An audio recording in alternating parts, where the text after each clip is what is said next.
Love is the way I walk in gratitude.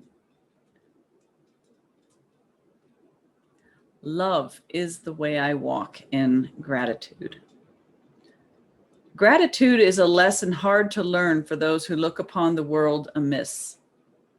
The most that they can do is see themselves as better off than others. And they try to be content because another seems to suffer more than they. How pitiful and deprecating are such thoughts. For who has cause for thanks while others have less? And who could suffer less because he sees another suffer more?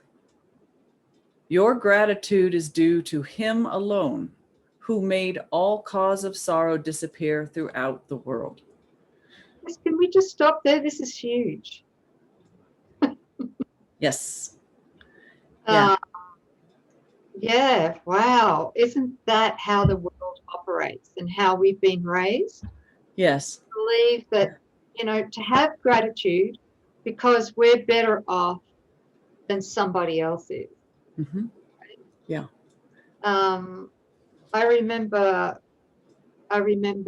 as a child, my dad was always telling me, you must have gratitude for what you have.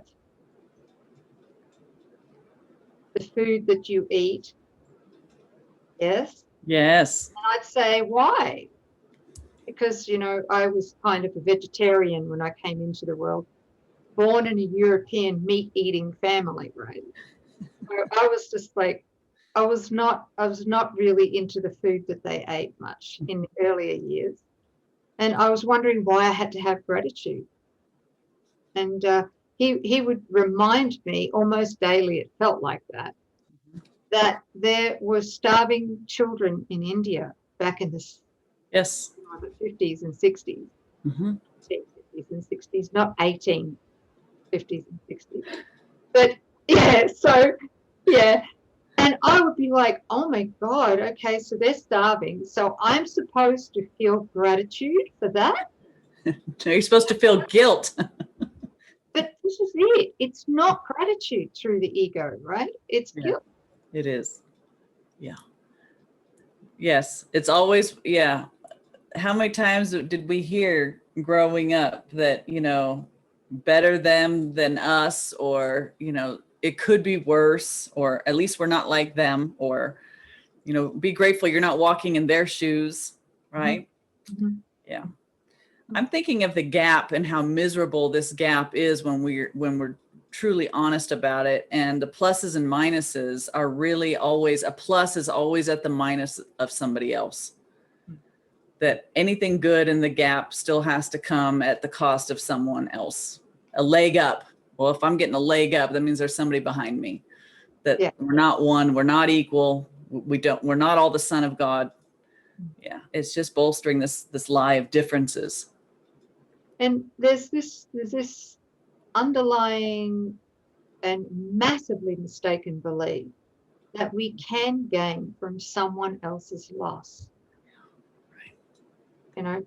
The whole financial world in linear time is built on that.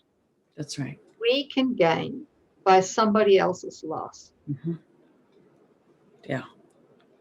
Yeah, good business is termed, like we're only talking about profits and making our shareholders happy. We don't care if the product that we're delivering to the public is subpar or even, slightly disingenuous or fraudulent. As long as it looks good, it's okay.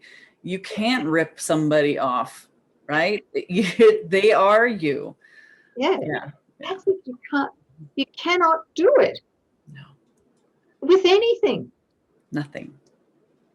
Yeah. Thank you. See your brother as yourself. Yes. Thank you. Okay. There's a practice that we're doing, which is, according to the dictionary, pernicious. Mm-hmm.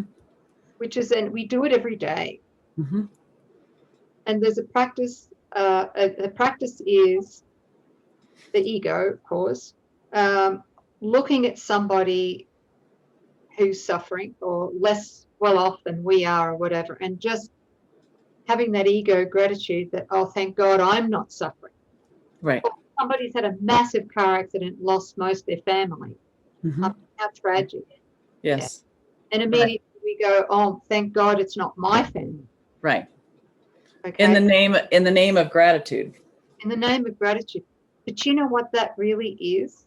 And what is really pernicious Hmm. is that it is a direct source of guilt when we do that. Absolutely. It's like false sympathy. It's joining in the false illusion and adding witness to it and compounding the problem instead of actually being a source of the correction.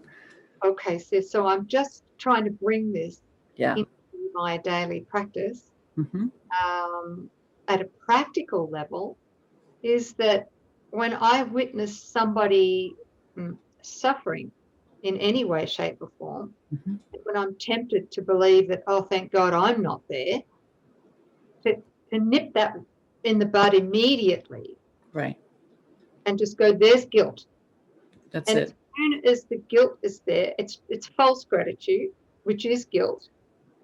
And what I'm doing to not just to myself in that, but what I'm doing to them as well, Right. is that I am just throwing them to the wolves. That's it. In separation. So we're throwing ourselves to the wolves. Yeah. Yeah. Yeah. Beautiful. False gratitude. I mean, ego's got its counterpart for everything that's pure and true. And so it even has its version of what gratitude is. And it's just be grateful that you're not as bad off as your brother is. You know, I was watching something last night about those who suffer with addiction and homelessness. And there's a stigmatism, and you might look upon somebody on the street, you know, and what flashes across your mind, it's like an image of my brother, a judgment about my brother, a distancing from that brother, right? All in the name of, well, fear and separation. And then there's guilt that comes from that we're not aware of.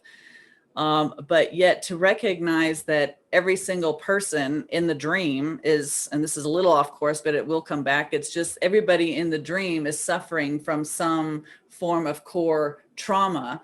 And whether somebody's responding to that trauma through, you know, narcotics, alcoholism, or maybe it's gaming, maybe it's alcohol, maybe it's sex, maybe it's working out, you know, it doesn't matter. So we're all trying to stuff this core wound. And when you can really see that, you can have compassion that there's one of us here. But I mean, to be the light of the world and be that correction, to say, I'm watching how the ego's inviting me into judgment and separation, and have true compassion and hold the true version of your brother right there, right? Remember, only God's view of his son is the correct view. There's one.